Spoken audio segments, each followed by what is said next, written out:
I let a dating app guy spoil me at a fancy restaurant and his card got declined. I covered $200 and he called me fatphobic for dumping it.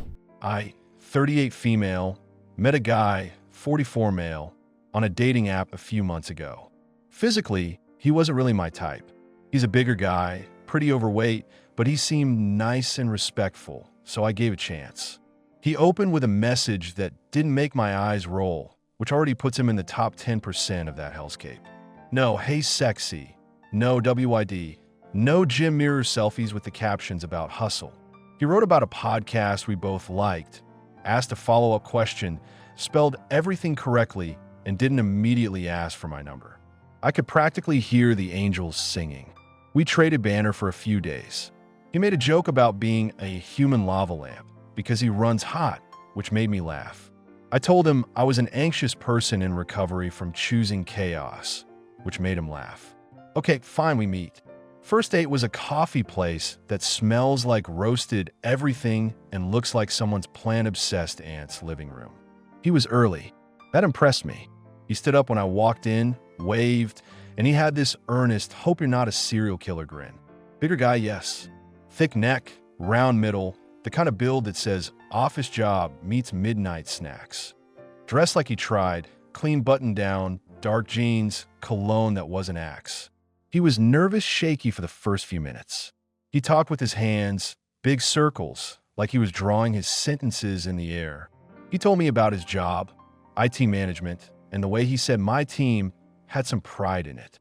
He asked me about my work, didn't immediately pivot back to himself, and thought it was cool that I volunteer on weekends at an animal shelter, even though he's allergic to cats. When the barista asked if we wanted to put anything else on the tab, he said, "Nah, I'll take care of this," and slid his card down with a flourish. I reached for my bag out of reflex. He said, "Please, I asked you out. Let me." It didn't feel gross. It felt old-fashioned in a nice way. I said, "Okay, thank you," and he looked stupidly pleased. Second date was a trivia night at a pub. We sucked, but we had fun. He was one of those guys who says he sucks at something and then low-key tries hard. He kept buying wings and sliders and said, "I'm a feeder. I like everybody full and happy," which made me snort. I'm not a big eater when I'm nervous, but his vibe around food was generous. He split wings with me, pushed his plate toward me, said, "Take the last one," like it was an act of diplomacy. He teased the trivia host under his breath, not loud enough to be obnoxious, just enough to make me crack up. When the bill came, he did it again. "I've got it." I said, "At least let me tip." He hesitated, then said, "No, I like to treat women right." He said it sincerely with eye contact. It worked on me. I'm not stoned. Third date was a walk through this outdoor market.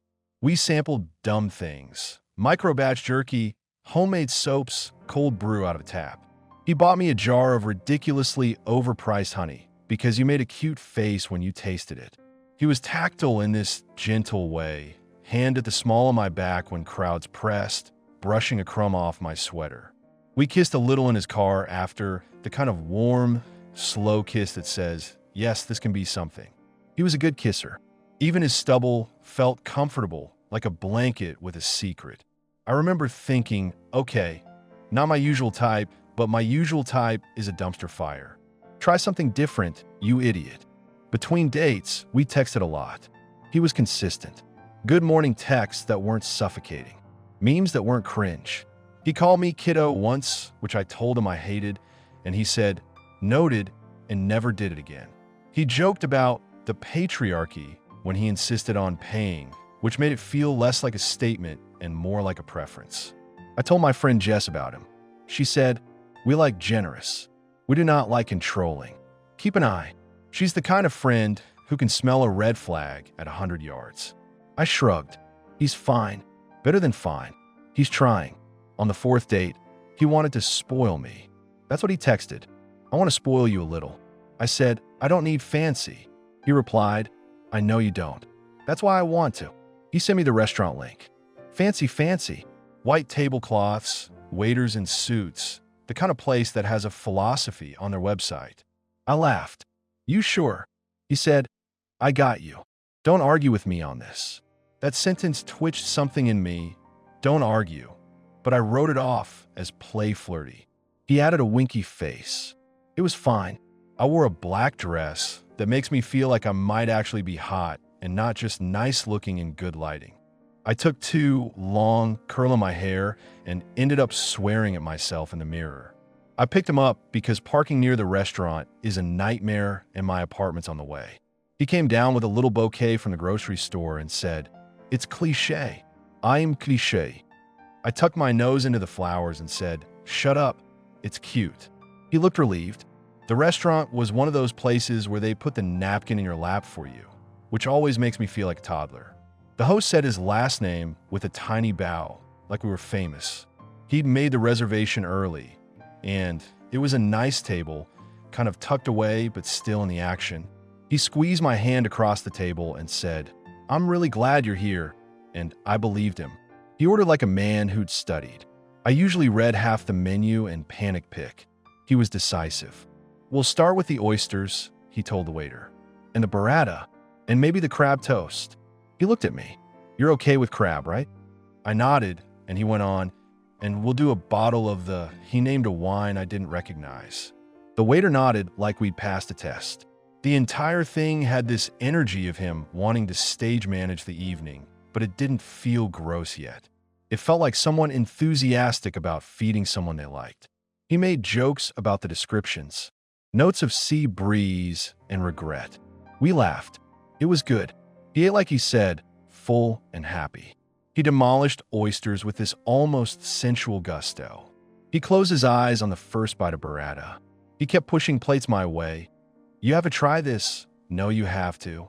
He poured more wine, topped off water, flagged the waiter like he lived there.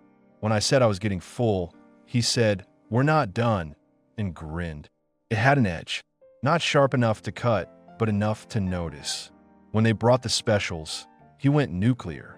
"We'll do the ribeye for the table," he said, "and the truffle mash, and the asparagus, and can we add the short rib?" He didn't look at me when he said any of this. He was vibing with his own generosity. I said, laughing, "Are you trying to kill me?" He said, "Don't worry about it," and squeezed my hand again. "I told you, I like to take care of my woman." He said it like a slogan. I let it slide. I was a little wine dizzy. The bread was warm. The room was golden. It was one of those nights where you lean back and think, I can live like this. When dessert came, yes, dessert. Yes, we ordered dessert because he said, we can share the cheesecake and the chocolate thing. And who am I to fight chocolate things? The table looked like a still life for excess.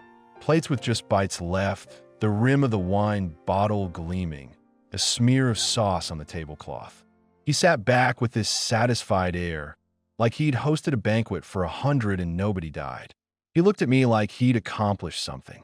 I said, this was insane, and he said, you deserve it, and I felt a flushed, ridiculous pull of gratitude, even though deserve is a weird word for dinner. The check came. You know that sound? The little leather folder whisper. He reached immediately.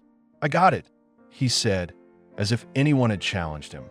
I said, at least let me. He held up a palm. Please, don't ruin this for me. Again, that don't. That instructive tone. It hit a note this time. The waiter hovered, all gracious smile. He handed over the card with a little theatrical flourish, like a magician's reveal. I joked, are you going to make it disappear? He said, watch me. We watched. The waiter put the card in the handheld thing, did the tap-tap. The machine thought. The waiter's smile froze a millimeter. He tapped again. He frowned very politely. I'm so sorry, sir. It looks like he didn't finish. He turned the screen to show my date. Do you want to try again? My date looked like someone had unplugged him.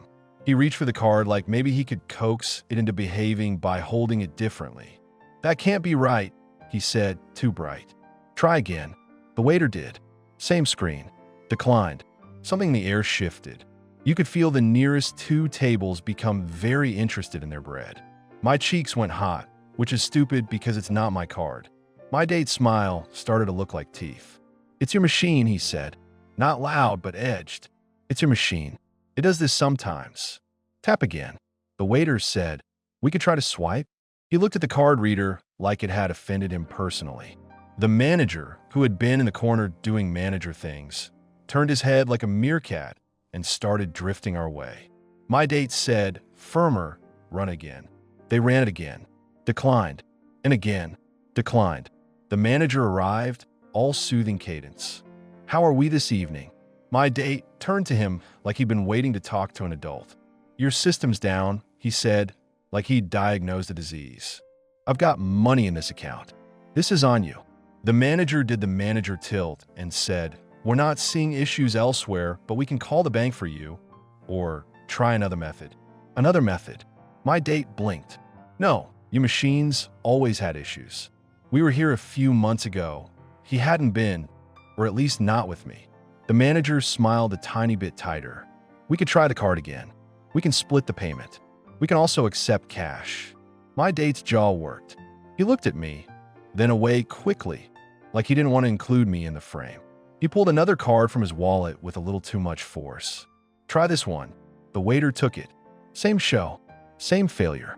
Declined. I could feel that low-grade hum of public embarrassment turn sharp. The way you know you're in a scene, even if you're pretending you're not. My chest was buzzing. I stared at the little vase of flowers like I could climb into it. My date exhaled hard through his nose. "Okay," he said, trying on reasonable. "Okay, let's not panic." He looked at the manager. "Your system is down. I can call my bank. I'll show you it's on your end." The manager nodded. "Of course. Take your time." He called the bank on speaker. Why on speaker? Because that's how he did it. "Yeah. Hi. I'm at a restaurant, and your card's being declined," he said immediately, like it was their fault and the restaurant's fault and never, ever his. The rep on the other end did the rep thing. "What's your name? Can we verify? Can I put you on hold?" He was already impatient. "I just need you to run it. There's money. There's money." The manager stayed, standing, hands clasped at his waist like a kindly prison guard. The waiter hovered with pity eyes. I wanted to sink under the table. I wanted to vanish. My date pinched the bridge of his nose and shook his head through hold music. The hold music chirped mercilessly. He tapped the table with 2 fingers, a quick, irritated rhythm. He drained his water like he could drown the discomfort. I sat there with my lungs tight, hand to my lap, thinking about Jess's voice in my head. "We like generous. We do not like controlling." The rep came back. "Sir, I'm not seeing any declines on our end. There's no block. Your available balance is..." He talked over them, loud enough now that a few more heads turned. "Then the machine is messed up. What do you want me to do? Go wash dishes? You want me to Venmo the restaurant?" He laughed in a tense bark at his own joke, then shot me a tight smile like we were sharing this moment. We weren't sharing it. I was being held hostage by it. The manager said softly, "Sir, we can take cash. We can also split payment if you'd like to do part cash, part card." "Cash," my date said quickly, seizing on something he could control. "Yeah, fine. I'll pay cash." He pulled out his wallet like he was about to produce a rabbit. He counted. He counted again. His face, which had been flushed red, faded a shade. He looked up at me the way someone looks at a lifeguard when the water gets too deep. "I'm a little short," he said, voice low in this suddenly intimate way that made my stomach drop through the floor. "Can you from me? I'll pay you back tomorrow. Swear to God." I stared at him for a beat that stretched. He added quickly, "I didn't know this place was going to be this. I mean, I knew it was pricey, but the specials." He smiled like he was making it cute. "You wanted the short rib." I hadn't asked for the short rib. My hands were cold. I could feel heat climbing my cheeks anyway. My brain did the math mechanically. What's in my account? What's on my credit card? Rent's due in a week. Is this going to bounce around and make me cry later? I heard my own voice come out of me, sounding very far away. "How short?" He winced. "Like 200, 250. He tried to fold it into a koi. I overdid it. "Okay, you're worth it." He reached for my hand. I didn't move mine. The manager pretended to give us privacy by looking at a spot in the middle distance. The waiter disappeared and reappeared with a jug of water he didn't pour. The 2 women at the table next to us were whispering with their heads tilted toward each other like birds. I wanted to crawl under the tablecloth and never come out. "I'll pay you tomorrow," he said again, lower, urgent. "I swear." I'll send it first thing. This is mortifying. Help me out, please. There was a tiny crack in his voice that made something in me twitch. Not pity, resentment. Because this wasn't just a random disaster. This was a night he insisted on building and then asked me to hold up when he couldn't carry it. I could have argued. I could have said, "Why the hell did you order like a king if you didn't check your account?" I could have said, "This is your mess," or "We could have gone to tacos." I could have made a scene back. But I was tired, and I wanted this to end. I wanted out of this hot, staring room. I wanted the buzzing in my chest to stop. So I reached for my bag, pulled out my card, handed it to the manager, and said, "Just put the rest on this." My voice didn't shake. I gave myself a point for that. The manager's shoulders dropped 2 centimeters in relief. He said, "Of course," like I was doing them a favor. My date sagged. He started. I held up a hand. "Tomorrow," I said. "Please just tomorrow." They ran my card. It went through. The machine printed its cheerful little receipt like it wasn't a weapon. I signed with an angry scribble. My date tried to push his cash toward me. Crumpled bills, a defeated offering. "I'll send you the rest," he said, soft. I said, "Okay," without looking at him. The manager thanked us 6 times. The waiter said something about hoping we enjoyed the meal that made me want to throw the chocolate thing at his head. We stood up. The chair legs made a terrible scraping sound. I could feel the eyes, the secondhand embarrassment, the judgy looks, the sympathetic ones, the whole show. My mouth tasted like metal. Outside, the air slapped cold and honest. He started talking immediately, words tripping over each other. I swear, I don't know what happened. I swear it's never. Men never say we swear, but I swear, this is so humiliating. He laughed this brittle little laugh that was not a laugh. "I'm going to fix it. I'm going to send you the money at like 9 a.m. You'll wake up and it'll be there." "I am so sorry." I stared at him. Streetlight made the side of his face look sharp. "Why did you order like that?" I asked. My voice came out flat. He blinked. "Because I wanted to spoil you." He said it like it was a defense. "Because you deserve." I cut him off. "Stop saying I deserve it like it's cover for not being responsible." He flinched. "I can afford it," he said quickly, angrily, like I'd accused him of being poor, like that was the worst insult. This was a glitch. "It was your second card too," I said. He shoved his hands in his pockets like a scolded teenager. "Sometimes," he said, "banks flag, and I moved some money." And he sighed hard. "I messed up. I messed up. I messed up. I'm sorry." He met my eyes. "Please don't hate me." "I don't hate you," I said. "I'm mortified." "Me too," he said too brightly. We matched. The joke thudded to the ground. We stood there in the damp night air with all that expensive food sitting heavy and stupid in our stomachs. He got quiet then. "Can I come up?" he asked, voice small. I stared at him. "No," I said. "Not tonight." He nodded like he'd rehearsed, graciously accepting that answer. "Okay. Yeah, of course. I get it." He touched my arm. "I'm sorry," he said again, and this time it was soft and real. I nodded, got in my car, and didn't look back until I was at the light. He was still standing there, this big, embarrassed silhouette, and I felt a weird twist of something, compassion, annoyance, exhaustion, all of it. I drove home. I took off the dress like it burned. I sat on the couch and stared at the wall. I texted Jess, "You up?" She called immediately. I told her the play-by-play. At one point, she said, "Oh my God," so loudly I had to pull the phone away from my ear. Then, predictably, she said, "Why didn't you just let him figure it out?" Which is a fair question. I said, "Honest, because I wanted out." She made the ugh sound that doubles as I get it in men. She asked if I was done. I said I didn't know. She said, "You do know, but sleep on it." He texted me around midnight. "Thank you again. I am mortified. I'll make it right tomorrow." I didn't respond. I put my phone face down and went to bed, brain playing the scene like a looped nightmare, my body re-feeling the heat in my face, the way my stomach had dropped. I slept like a person does after a car alarm goes off outside for 2 hours, fitful, anxious, mean dreams. At 8:02 a.m., the money hit. He sent the cash he'd had plus the rest, with the memo for last night. "Thank you." A few minutes later, text, sent. "Please confirm." I replied with a thumbs up, which is the digital equivalent of cool. He replied, "Thank you. Again, I'm so sorry. When can I see you? I owe you a do-over. At a normal place, lol." The LOL laid there like a band-aid on a stab wound. I stared at the text for a long time. I thought about the way he'd said, "Don't ruin this for me." I thought about him saying, "I like to treat women right," and the way it had felt nice until it didn't. I thought about him trying to pin it on the machine, the waiters, the bank, the planet, everyone's fault except his. I thought about the edge when he said, "We're not done," like it was about dessert, but maybe it wasn't. I thought about how he knew my money situation because we talked about rent and how expensive everything is, and still built a night on a shaky foundation, and then expected me to be his safety net without warning. The repayment mattered, but it didn't unring the bell. I typed, deleted, typed again. I didn't want to be cruel. I wanted to be clear. I wrote, "Hey, I got it. Thanks for sending it so fast. I've been thinking. I don't think we're a match.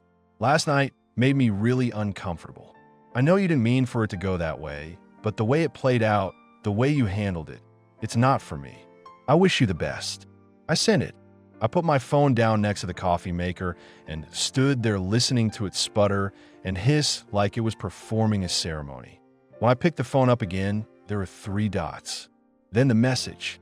"So you're dumping me because I'm fat." I actually laughed one loud shock bark that made coffee slosh. Deleted it. Typed, "That's not what I said." Deleted it. Typed, "This isn't about your body. It's about last night and how you handled it." Sent. Immediately, "Come on, be real. You were fine with me when I was paying. The second there's a hiccup you run, it's because I'm fat and you were never really into me. I get it. I should have known. You were pretending." My jaw went tense. I took a breath. I wrote, "I was into you. I liked you. I still think you're a good person. Last night wasn't a hiccup.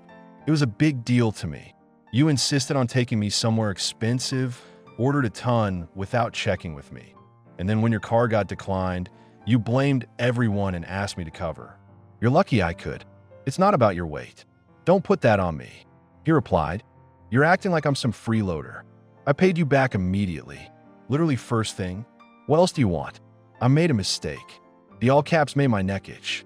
I typed, "I appreciate that you paid me back. I'm not calling you a freeloader. I'm saying I felt embarrassed and pressured and like you put me in a bad position.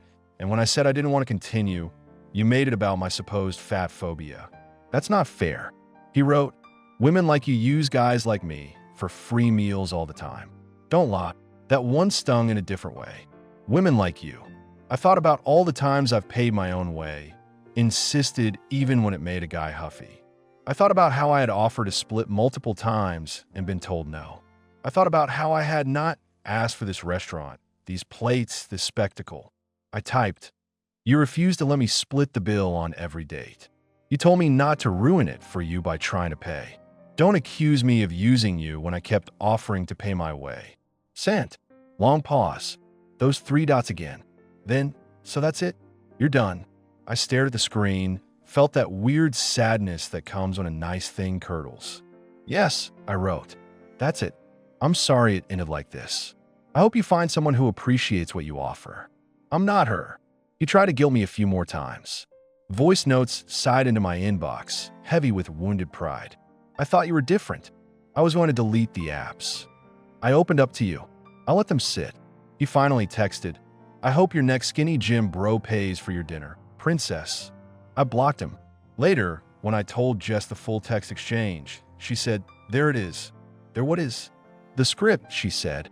"The minute accountability shows up, the insults ride in." We talked about how money and power and gender have this slimy intersection that turns dinner into a trap. We talked about how generous can morph into control with scary speed. We talked about how the narrative of "use me" for free meals lives in some men's heads like a mold, and how ridiculous it is given how often women pick up tabs, or try to, and get told no. We said ugh a lot. We said men a lot. Then, because she's my friend, she asked me if I wanted to go get tacos. I did. We split the bill. It was $18. Nobody's card got declined. It was heavenly. The thing I keep coming back to isn't even the money. It's the look on his face when he realized it wasn't going to work, the instant pivot from, I take care of my woman, to help me out, please, and then the next day pivot to you're a shallow bitch. It's the way I like to treat women right was code for I like to be in charge. And how nakedly pissed he got when the show fell apart. He'd built this image, right?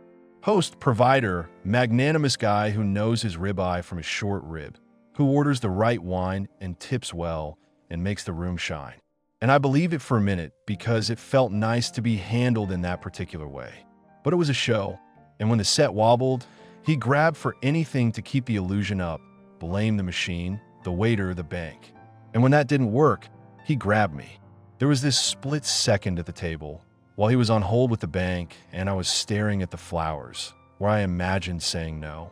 Like full stop. No, I'm not paying for this, figure out. A little movie ran in my head where I stood up, said, I'll wait outside, and left him to deal. I didn't do it. I'm not going to pretend I did. I paid because I wanted out, and that was the fastest exit. Maybe that's cowardly. Maybe it's practical. Maybe it's both. Before anyone jumps on me about fat phobia, save it. I dated him. I kissed him. I was into him. I can't prove a negative, but his weight truly wasn't my problem. His entitlement was. His inability to sit in discomfort without flailing and cutting others in the process was. The way he turned a normal adult problem, cards get declined, it happens, into a big performance with villains and then a moral at the end, women are shallow, was. That's not weight. That's character. A few days later, he sent one more message from a different number. It was short. I'm sorry for the names. I felt rejected and I went for the jugular. That wasn't fair. You were right to be uncomfortable. I read it twice. It didn't make me unhear the other things, but it was something. I didn't reply. What would I say? Thanks for realizing that being called princess in that tone is gross. Do better for the next person. He'll either get it or he won't, and that's not my homework anymore. I told my brother about it too. Brothers are a different kind of mirror. He said, if one of my friends did that, I'd roast him alive, which made me feel better and also made me want to roast someone alive. He asked if I'd do anything differently. I said, I'd push harder to split earlier. I'd pay on the second date, just to set the tone. He said, yeah, but also, guys who need to be the man about it will fight you on that, because it's their identity. True, he said, and guys who aren't like that will either split or shrug. Also true, the weird grief of it is real. Because for 3.5 dates, I felt wanted in this very specific way. Doors opened, chairs pulled, plates slid toward me, little gallant gestures that scratched some lizard brainish. I grew up with a dad who was all bark and no tenderness. There's a part of me that melts under even pretend chivalry. I'm not proud of it, but I'm not going to lie about it either. It's intoxicating to be fussed over. It's less intoxicating when you realize the fuss is a leash. The worst comments I've gotten telling this story are the ones that act like I should be grateful. At least he tried to give you a nice night. At least he paid you back. At least he wasn't yelling. The bar is in hell. At least he wasn't yelling. Do you hear yourselves? Not yelling while pressuring me to pull out my card to cover a night I didn't design is not a gold star. Pay me back for money he owed me is not a bouquet. Try to give me a nice night that doubles as a stage for his ego is not generosity. It's performance art. If you read this and think, you should have split from the jump, you're not wrong. If you read this and think, he's an ass, you're not wrong either. Two things can be true. He was also kind on dates 1 through 3. He was also funny. He also remembered I hate olives and picked them off his plate without saying a word. He also texted me when I had a long day, and the text helped. He also lost his temper with a glitchy machine and then with me. It all lives in the same person. That's what makes dating feel like stepping through a minefield in heels. You mistake the bouquet for safety when it's just camouflage. The language of money is weird. I can say I can pay my own way and mean it and still like when a man picks up the check. I can say, let me split, and when he insists, I can choose to let him because I like feeling chosen. But the currency everyone forgets is emotional. If you insist on control in the name of care, if I got you means I expect compliance, You're spending down whatever goodwill you thought you were building. And when the money piece collapses, you can see the scaffolding for what it is. I saw it. I didn't like it. I walked. The next time someone says, I want to spoil you, I'm going to say, define spoil. If they say, let me feed you like a queen, I'll say, cool, but we picked the place together, and I'm paying for half. If they puff up about it, that's my answer. If they say, deal, that's also my answer. There's one split second I keep replaying when the waiter turned the machine screen toward him the first time, and he said, that can't be right. The way his mouth made that shape, defiance instead of curiosity. He could have said, weird, let me check my bank. He could have said, give us a minute. He could have laughed and said, well, that's humbling. Instead, he went immediately to war with the nearest face who wouldn't fight back. The people who can handle life's tiny humiliations with some grace, those are the ones who don't make you carry their shit. That's the lesson tucked inside the billfold. I know somebody reading this wants a neat closing. Here's how to avoid this. Here's what to say at minute 19 to determine if he's a good one. I don't have that. The best I can do is say, pay attention the first time someone tells you not to argue. Notice the way generosity gets narrated. Notice who they blame when something small goes wrong. And decide if you want to be their cushion when they fall. Because if you don't say no early, they will assume you signed up to be the net. I met a guy. I gave him a chance. I liked him. He insisted on paying because he takes care of women. He escalated a dinner into a performance and then asked me to bail him out of it. He paid me back like he said he would, which is the least he could do. And then he pulled the nuclear, you're dumping me because I'm fat, when what I said was, I'm uncomfortable. I wish him healing or therapy or a calmer relationship with food and money and power. I wish myself better instincts. I wish none of this had happened, but it did, and I'm writing it down because maybe some other person will hear that first. Don't ruin this for me. And think twice before they're staring at a card machine, cheeks burning, buying their own way out of somebody else's fantasy. The last thing he said to me, before the apology from the new number, was, I hope your next skinny gym bro pays for your dinner, princess. It hung on my head like a bad smell. The word princess coming from someone who wanted to be king. I hope my next person doesn't want a kingdom. I hope you want a table where we both sit, we both order, we both put our cards down without a power struggle. And if a card gets declined, we laugh, we figure out, and nobody feels like they're being asked to cover the whole damn show.